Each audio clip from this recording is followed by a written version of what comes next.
So where are you in the world, and what questions do you have for Paul? We've got Kirsty in Cumbria, so she's your way, isn't it? She's the next mountain range above you, isn't she? Oh, that's like saying she's north of Birmingham. She's dead close. Interestingly, what I thought was 3 Charlottes is actually someone from Tamworth, Enfield. So obviously Charlotte gave out her link to someone. We've got another club member, Rich, Rich from your way, although he's Leeds, so it's not your way, it's over the Pennines, and I know it's very embarrassing. But yeah, and we've got club member Tim there as well. It's lovely to see Tim. Yeah, there's an awful lot of Charlottes here that are not Charlotte. Really interesting. So we've got Southampton, Enfield, Tamworth, which are definitely not Charlotte.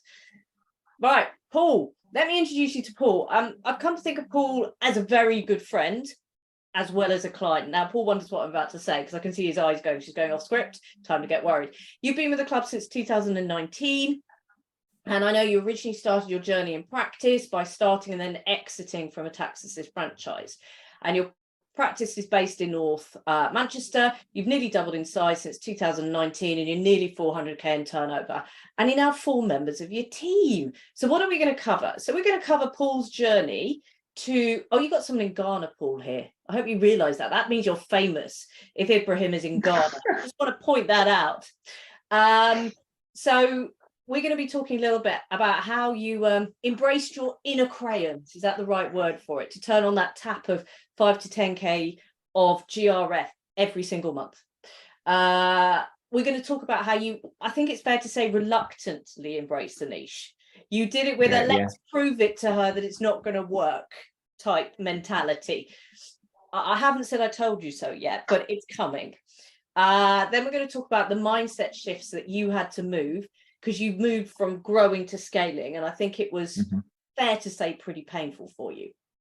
And then we're going to, if we've got time, look at how you had to adjust your management style. So Paul, do you want to give a quick pen portrait of your practice? Yeah, we are based in North Manchester, all now from one office. We did float the idea, and we did trial for it a few times, multi-offices, but we just scaled that back. There was enough growth just from one office. We are now 7.5 members of staff. I always lose count because we've lost a couple, gained a couple. So yeah, we're up to 7.5. Fully on tax calc. Think of ourselves as a modern firm. We want people on QuickBooks, and yeah, that's pretty much us in a nutshell. In terms of the clients we look after, we want all those that we call them dirty clients, where they actually get their hands dirty, not anything else.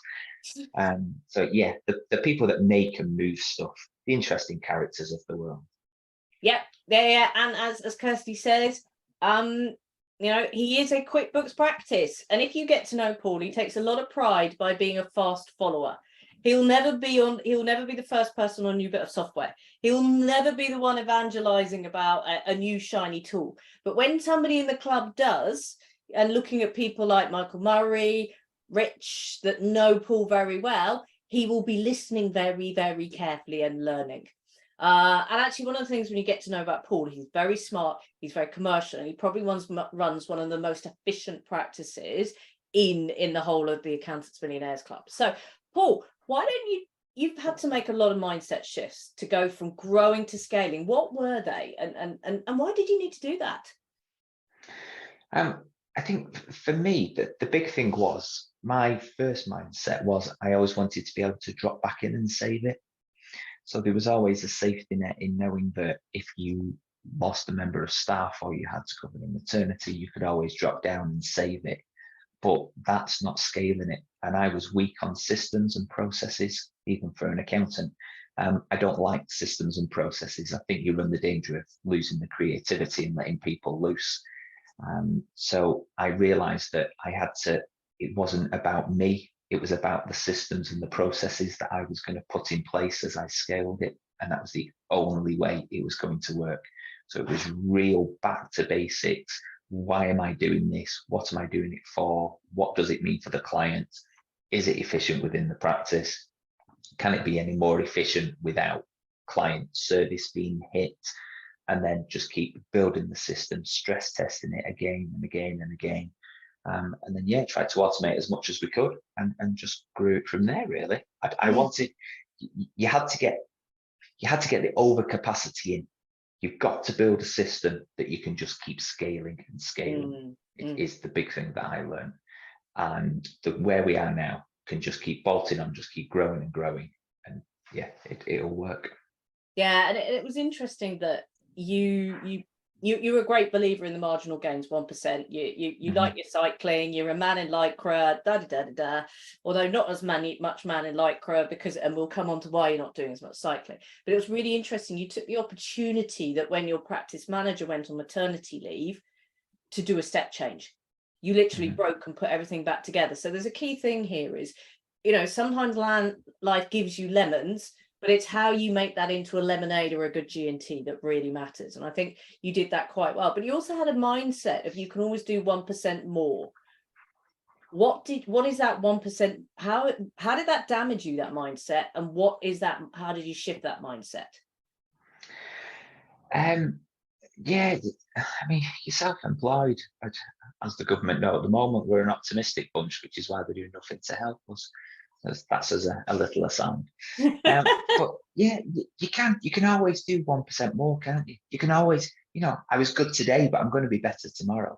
If you don't believe that, what exactly are you doing? So I always want to be improving and just little chipping away. You run an efficient firm, you're happy with the systems, just keep doing that 1% more and more and more and more until the day when you can't do the 1% more. And I now know for me personally where that point is.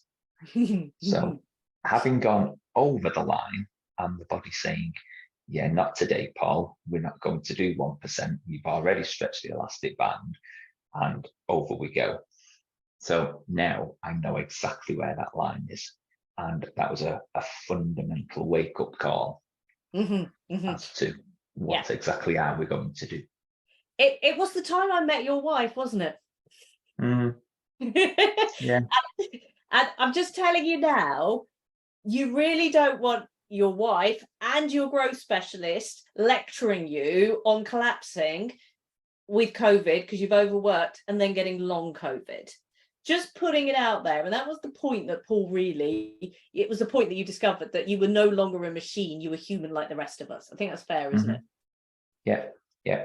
We'll not mention the next growth call when you wanted 20% on the top line again. Yeah, but we'll see that. We've got a plan for that. That's not a problem. But it's interesting. It's not about you doing it anymore, is it?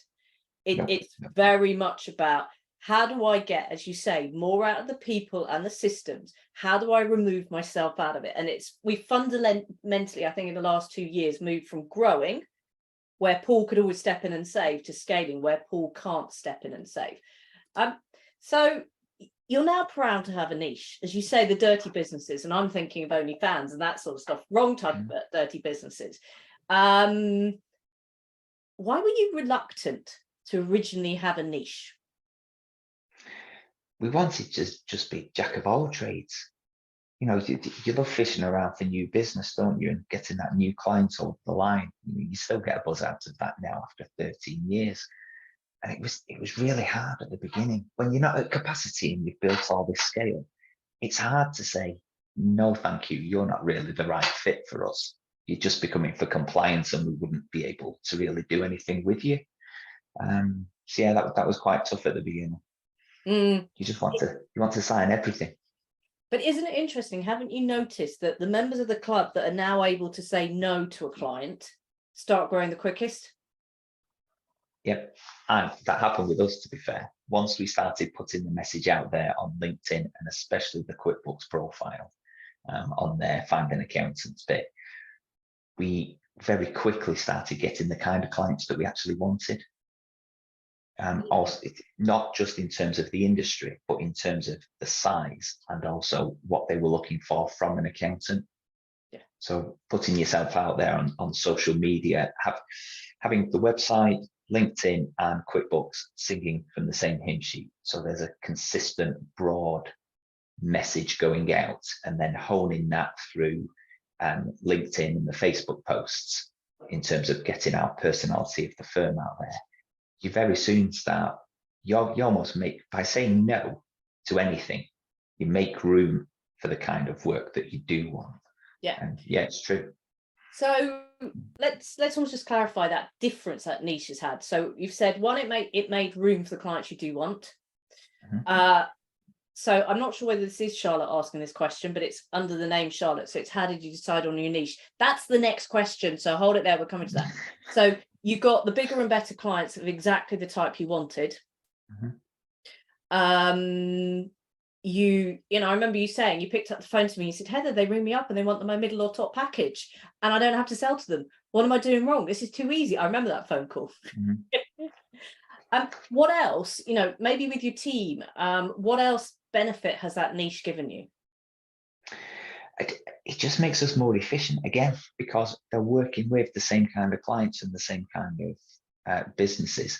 But because we've streamlined it and moving people onto QuickBooks, it gives us the time. We decide more now when we're doing that work because it's there for us to do, as opposed to when the client's going to bring it in.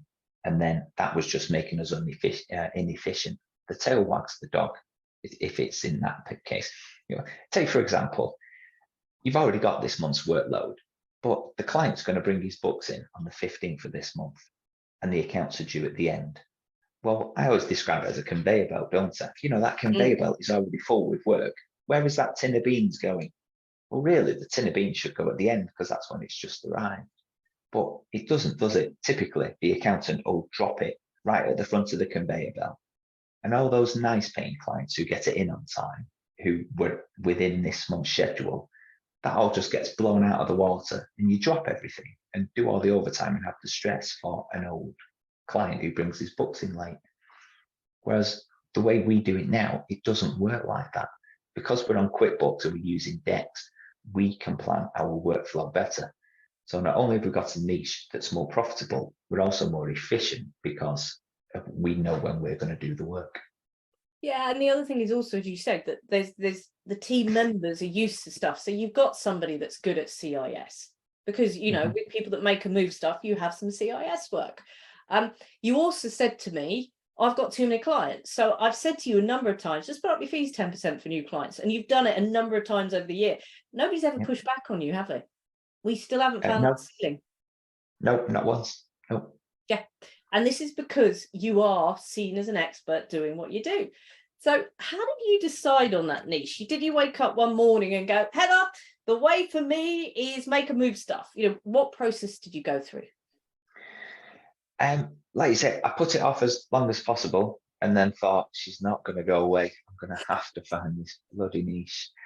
And we did two things, and it wasn't really any one better than the other. We went through our existing client base and said, right, well, where are we based? We're in North Manchester. There's still a lot of old-fashioned manufacturing, engineering that really do need dragging into the 21st century.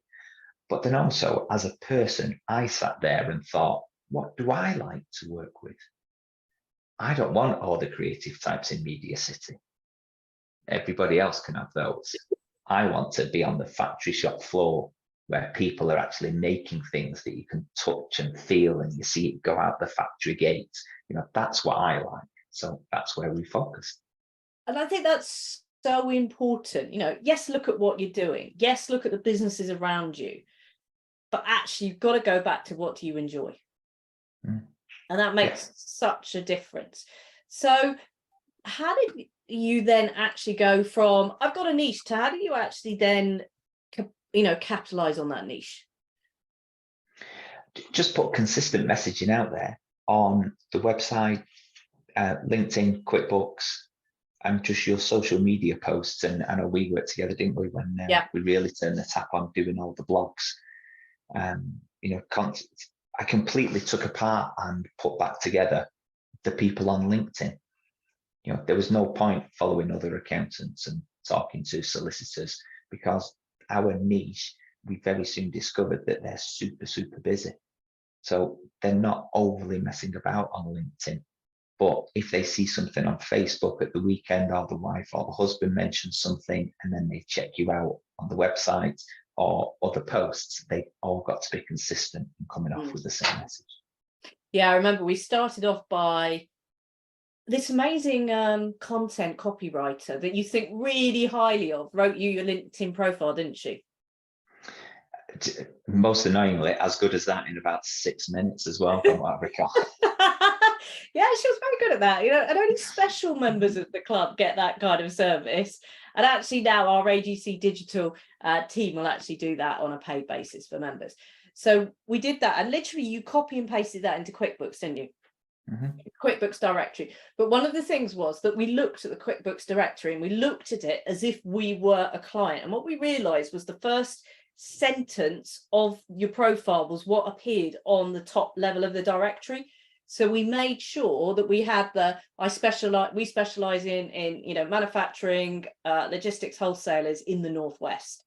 So, and if you look at any of these, whether it's Xero, QuickBooks, what you normally find is, I'm a chartered accountant and we do bookkeeping, accounts, or we've got 30 years experience doing accounts, bookkeeping. That's not what it's about. So, you know, real key message for you here, whether it's Xero, whether it's QuickBooks, whether it's Free Agent, whether it's a Dex directory, you always look at that directory as if you're a client and make sure the one sentence or two sentences that you extract demonstrates your difference or why people should choose you. Because everybody else says we're a chartered accountant or we're an accountant that does bookkeeping, this, that, and the other. So I remember that was the first bit, but your website wasn't done there. So we then did the website. At which point you, I think it was a bit later that you went and did all the blogs and type stuff like that. But it was at that point you're like, okay, this stuff works, Heather. Yeah. You know, best money I didn't spend on writing my profile, if I remember rightly. Somebody very nice did it for you. If you're under, you know, if you've got any thoughts about who that person might be, she's brilliant, isn't she, Paul? Yes.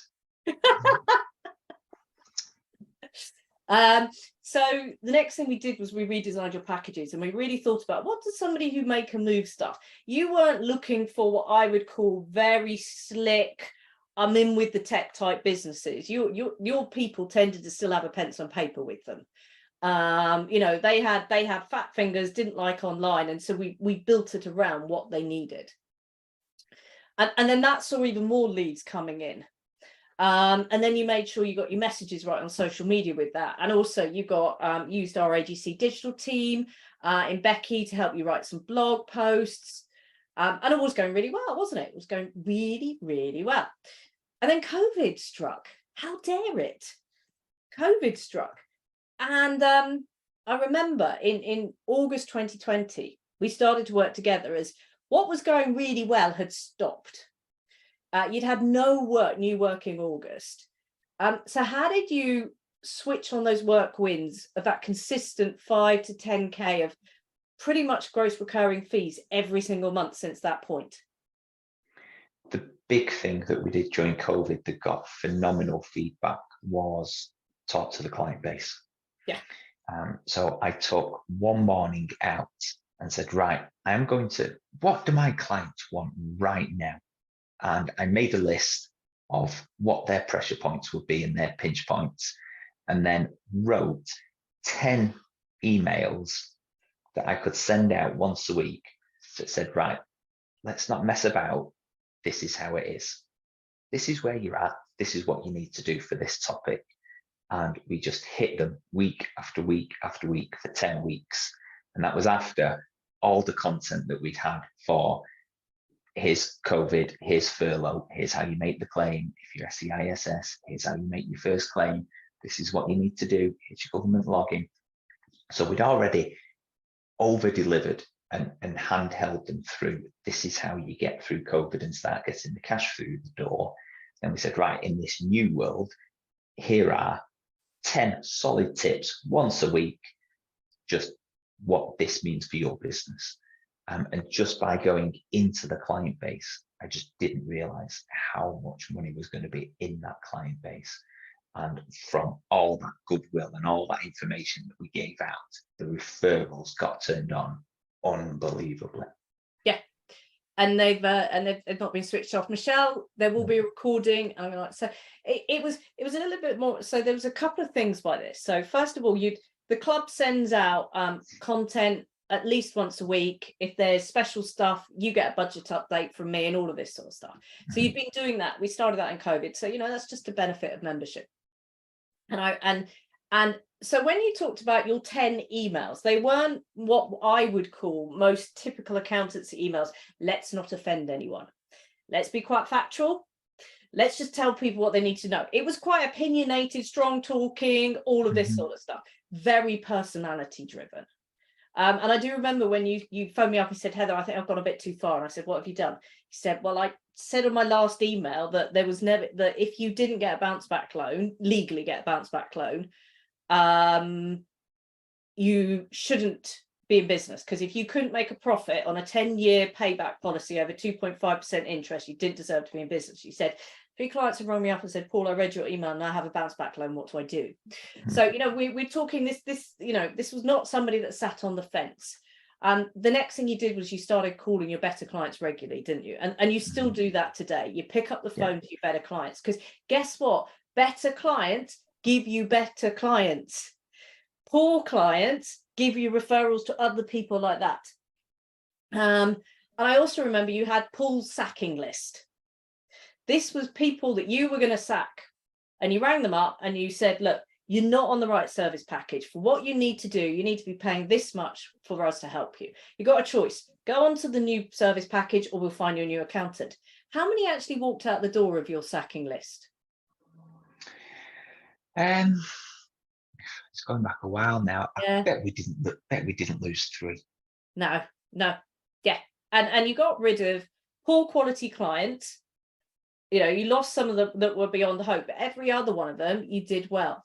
Now, the interesting thing was you've got a question here about your social media strategy. Now, Paul, you went into it, didn't you? And you were putting your LinkedIn messages from your 10 emails, you're putting your blog posts out there, you were spending your £500 on quality content a month, social media updates, and the work was coming in really, really nicely. So this is the great thing about Paul, is like, well, can I do this more efficiently? And the first thing you realized was that nobody was calling you Calendly, were they? Nobody was clicking on that Calendly link of book 15 minutes with Paul. So you stopped that because you realized that your audience liked to pick up the phone. You then said, well, I've got loads of work now.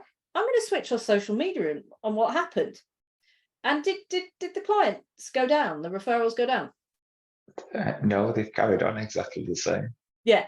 So there was a real learning here. So Pankaj has asked, what's the social media strategy? Well, actually, it was to switch it off, because it was a lot of money for not much reward.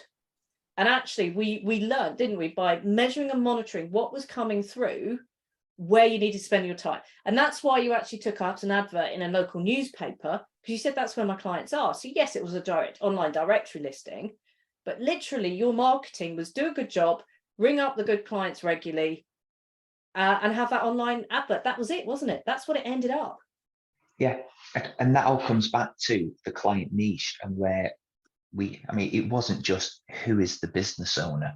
We then also started building the profile and went through the existing client base of, well, typically it's the technician that does the job, and then husband or wife is in the business kind of sweeping up, doing everything else, like managing the insurance, trying to keep on top of QuickBooks, giving us all the payroll data. And it's like, who was the key decision maker? Where are we going to find them? And the kind of clients I have, they're busy. They'll do it themselves rather than get another member of staffing, is what we found in the main. So they've no time for social media unless it's Facebook. They're certainly not on LinkedIn trying to get more work. So we just scaled it and just directed it accordingly. And yeah, now pretty much turned it off. Yeah. So difference.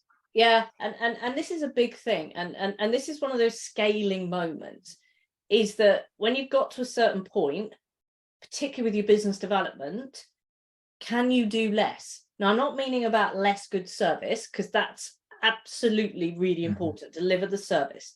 It's about, can you do less and still get the same results? And it's a key component of scaling, of how do I preserve my cash? How do I preserve my headspace? How do I preserve my resources to do that? So one of the things that you did was get one of your junior members of the team, a very junior member of the team. At the point she started doing it, she was probably a year off qualification for AAT. How did you train her to spot upsells to existing clients?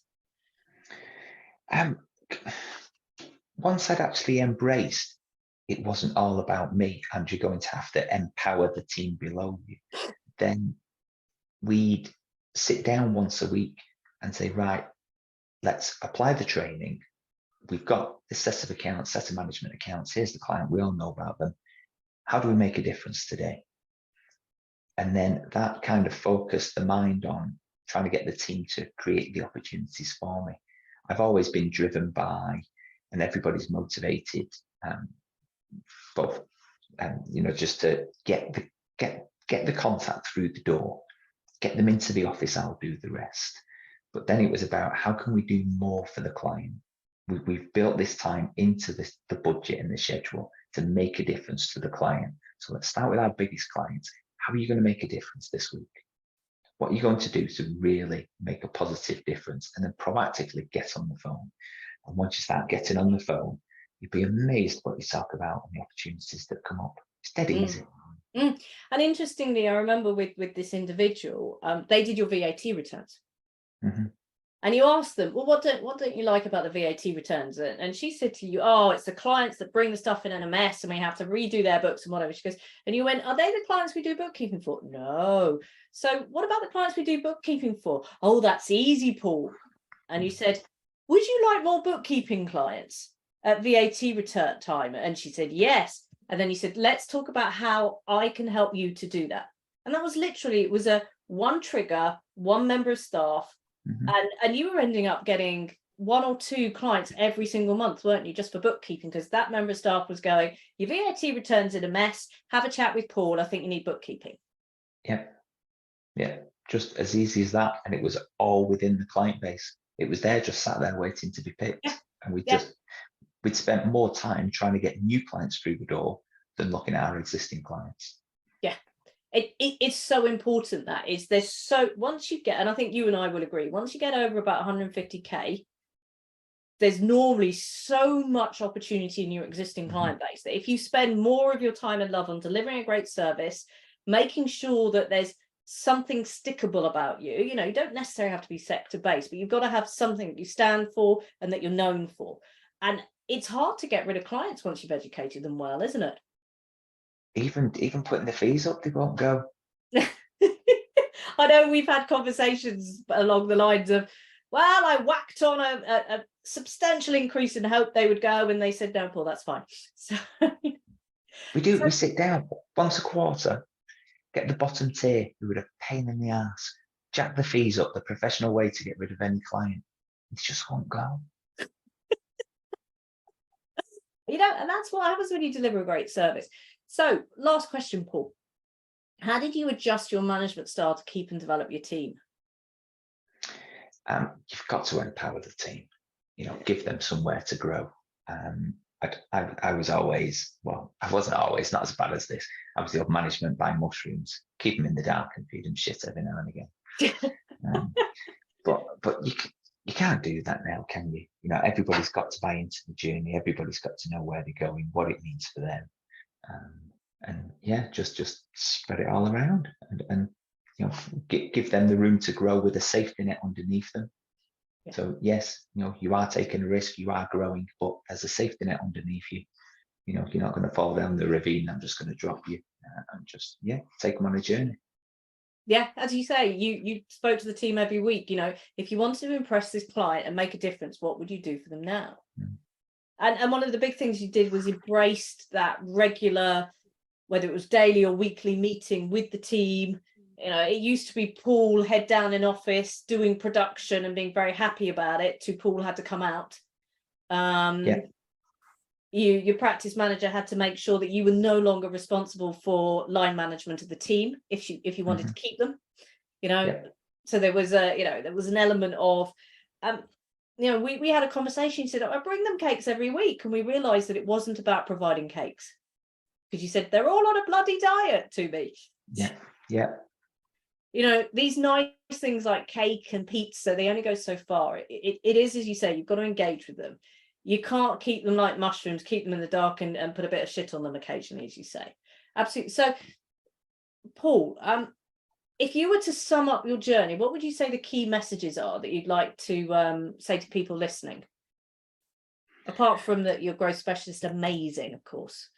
Yeah, well, that goes without saying, doesn't it? It should just be a banner right at the front, at the bottom. I think for me, it's very simple. I always remember when I worked at Mazars in the Leeds office, and my mentor said to me, "We can only do what's best for us clients." And that's true. If you're going to do a good job for the client consistently at the right price, where there's value in it for them and profit in it for you, and just do loads of little things really, really well. It's not about doing the most amazing. I mean, it's not my firm, is it? Doing one thing that nobody else in the country is doing, therefore I'll grow. Just doing the basics fantastically well. And the clients will come. It's dead easy. Yeah.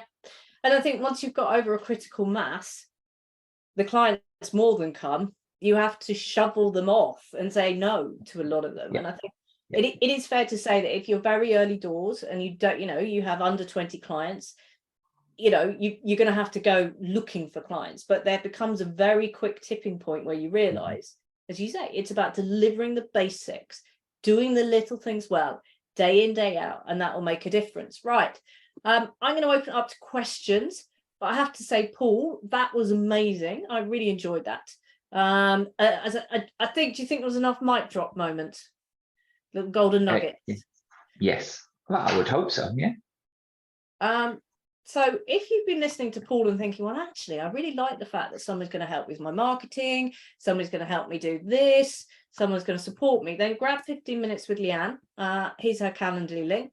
And talk about joining the club, because you do quite a few things for club members now. You're a daily power up leader, where between 9 and 9:30 on a Wednesday, Paul hosts kind of surgery session, bit of a chat. Thanks, Tim. Lovely that you're with us. You at the moment you run our certified growth advisor program, where you're sort of mentoring people on a 6-month journey to take their practice to the next level of growth. So you do quite a lot for our members. So thank you. Yeah. I think that coffee morning, it came in during COVID, wasn't it? Because we were all so remote. Yeah. And then, it's just grown from there. And what's that? 3.5 years on? Yeah. It's good. Question from Michael. You've had some thank yous, by the way. Oh, questions are coming through now. Question from Michael. So those that don't know Michael is one of our fastest growing members in the club, who also hosts the Thursday Daily Power Up. Do you continue to monitor a sacking list? Yeah. Right. So all you needed to know. So people are still trying to get sacked. Because you're always growing, aren't you? Because we're always growing, and the clients that you've always got those in the. Yes, you can have more than that, Michael. So you've always got clients that are hovering around or in the relegation zone, haven't you? You can always cull the bottom 5-10%. So that's what we're always monitoring. Yeah. Right. So here's something from Ben. If most of your new clients are from referrals, do you offer your clients a referral scheme? If so, what do you offer? No, we have never, ever done a referral scheme, because I don't want the connection. Refer me and I'll give you some money. But what we do is, depending on the size of the client, we do 2 things. The first thing is they get a thank you card to say, we've signed this new client, thanks very much. It's a brilliant endorsement. And then the second thing we do is, for big client referrals, we keep a note throughout the year of who they are. And then come Christmas, everybody gets a hamper to say, thank you for thinking of us during the year. Enjoy the festive period on us with a decent size hamper. And we don't mess about. We just go to Harrods. The Montpellier hamper is fantastic value. Some of the others not so much, but the Montpellier one is normally very, very good. And that does 2 things. That comes back to who we are. we're not hunters in terms of rewarding people straight away. Oh, thanks very much, right, straight onto the next deal. I want to work with people long term. So if you give me a decent client in April, come December, you'll get a hamper to say thank you, so that I've not forgotten, I do appreciate it, and here's the hamper. And that just goes down so well. So a good question from Chris. Have you had any clients that don't want to use QuickBooks, or maybe they were set up by their previous accountant on Xero and they don't want to change? What do you do with those? We don't get many, to be fair. I bet we've not got half a dozen. If it's the right client and everything else fits, then we'll keep them where they are, and maybe bring up at the year-end review. Well, QuickBooks will be able to do this slightly better, but yeah, we'll keep them if it's the right client. But they've got to tick all the other boxes, otherwise we'd let it go. And if I remember rightly, you have in your website, are you a good match for us, or some kind of stuff around that says you're prepared to use QuickBooks. So you're already filtering those out before they even get there. So thank you very much, Paul. Paul, do you want to put your email address in so that people can get in contact with you? I can, but I'm on the tablet, so the screen might disappear. That's good. That's all right. I'll find it. I'll get it. I'll put it in. It's all right. I've got it.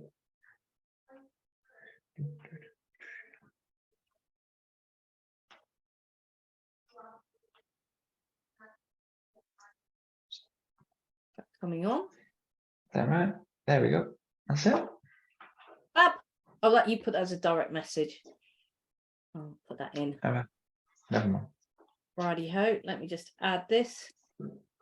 Everyone. So if you want to get in touch with Paul, no, we don't want to get Leanne's calendar link. If you want to get in touch with Paul, come on. There we are. That's his email address.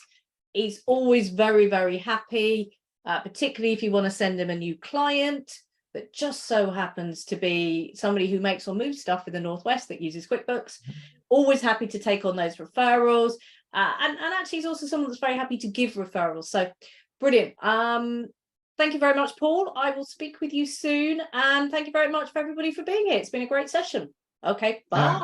You're welcome. Take care.